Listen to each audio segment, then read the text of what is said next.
babyeyi namwe barinzi mwaramutse neza. Dufite ikibazo gikomeye cyane kitoroshye muri sosiyete nyarwanda.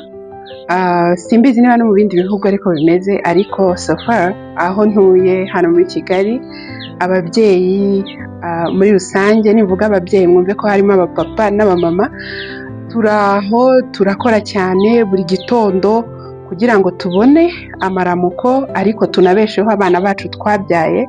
Ugasanga umwanya munini tuwuharira akazi, tukawuharira izindi activite, none ugasanga twabuze umwanya ni ukuri wo kwita ku bana bacu twabyaye.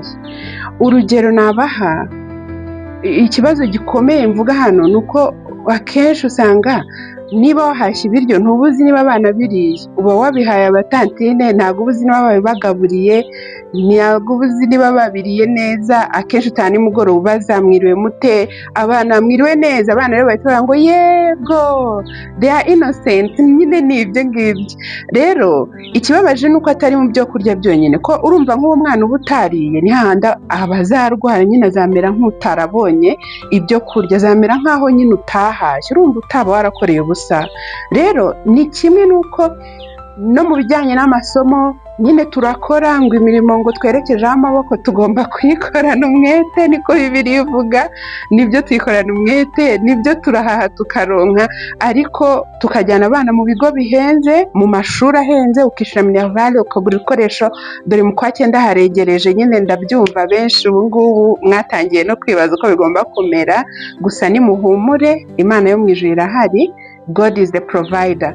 Iyo rero umaze kubigura, uguze ibyo bikoresho bihenze, umujyanye ku kigo gihenze, minervale, transport ya bisi, ibishoboka byose financially wabibonye, ariko hakazaho ikibazo gikomeye. None se are you sure ko abo bana ibyo bagiye kwiga ku ishuri nibura byose babimenya? Nicyo kibazo gikomeye dufite. Abana ntago tubizi niba babize, ntago tubona umwanya wo kubafasha gukora amadevoir, ntitubafasha gusubiramo amasomo. So this is the time, iki nicyo gihe kugira ngo twikosore, twisubireho ababyeyi, tuboneke.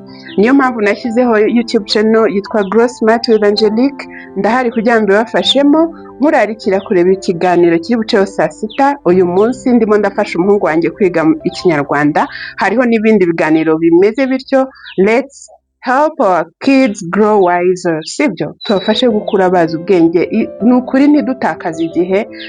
Niki Imana yaturemeye, niki Imana yaduhereye abana. Murakoze, mugire umunsi mwiza.